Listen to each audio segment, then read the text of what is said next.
त्याचबरोबर आमचे प्रतिनिधी संकेत वरक सुद्धा आपल्यासोबत जोडल्या गेलेले आहेत। नाशिकवरून महंत सुधीरदास देखील आपल्यासोबत जोडल्या गेलेले आहेत। या चर्चेला सुरुवात मिलिंद ओझे यांच्याकडून आपण करूयात। संपूर्ण प्रकार समोर आला, त्यानंतर गुन्हा सुद्धा आता दाखल झालेला आहे, पण या सगळ्या प्रकरणानंतर तुमची पहिली प्रतिक्रिया मिलिंदजी काय होती? नमस्कार। हा जो 21 तारखेची घटना आहे, शुक्रवारची, त्या दिवशी बऱ्याचशा महिला आमच्या गावपाड्यामध्ये फिरत होत्या आणि पहिली गोष्ट माझ्या स्वतःच्या गावामध्ये त्या महिला आल्या आणि ते बायबलचे पुस्तक प्रत्येकाला देण्याचं काम आणि प्रत्येकाला बोलायचे की हे तुम्ही वाचन करा, तुम्ही येशूला माना, ह्या देवाला माना आणि आमच्यामध्ये जोडा। तर हा प्रकार त्या दिवशी समोर आला आणि त्यामध्ये पण काही तरुणांना पण त्यांनी टार्गेट केलं की तुम्ही याचं वाचन करा, त्याचं भक्ती करा, मनोभावे करा। तर हे शुक्रवारची दिवशी ते आमच्या गावामध्ये निदर्शनास आलं, जे की उदळे गाव, हट्टीपाडा गाव।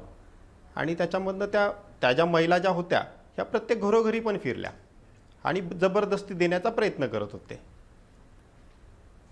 बरं, हा सगळा प्रकार समोर आल्यानंतर आता गुन्हा दाखल झालेला आहे। मी पास्टर शीतल कुमार डेव्हिड तुमच्याकडे येते। तुम्ही सगळा प्रकार हा ऐकताय। लहान मुलांच्या हातामध्ये खाऊ आणि हे पुस्तक देणं, जे पुस्तक आता माझ्याही हातात आहे आणि हे पुस्तक कुठलं कॉपी नाहीये, हा पुस्तक तिथूनच आमचा रिपोर्टर घेऊन आलेला आहे। याला येशूचा संदेश कसा म्हणता येईल पास्टरजी? नमस्कार मॅडम। ऍक्च्युली बायबलच्या वचनाप्रमाणे आम्हाला येशू ख्रिस्ताचा संदेश सगळीकडे सांगणं ही संविधान आर्टिकल 25 यांनी मुभा दिलेली आहे आणि मग संदेश सांगणं हे काही गुन्हा नाही, कारण प्रशासनाने म्हणजे कॉन्स्टिट्यूशननी ही मुभा दिलेली आहे की आम्ही संदेश सांगू शकतो। जबरदस्तीने धर्मांतर याला म्हणू शकत नाही। तुमची इच्छा आहे तुम्ही वाचा, तुमची इच्छा आहे तुम्ही घेऊ नका, पण असं हे चुकीचा आरोप लावणं हे चुकीचं आहे। पास्टरजी, हे पुस्तक वाचल्यानंतर तुमचे आजार बरे होतील असं तिथे सांगितलं गेल्याचा सुद्धा दावा करण्यात येतोय। तिथले स्थानिक नागरिक हे सांगतात।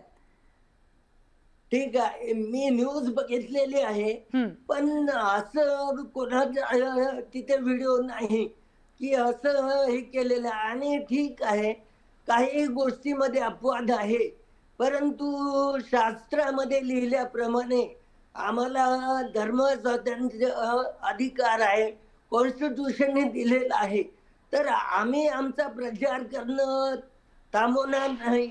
परंतु जर काही त्याचा अपभ्रंश झालेला असेल बोलण्यामध्ये, हा अपभ्रंश झालाय की नाही यावर तुमचं काय म्हणणं आहे?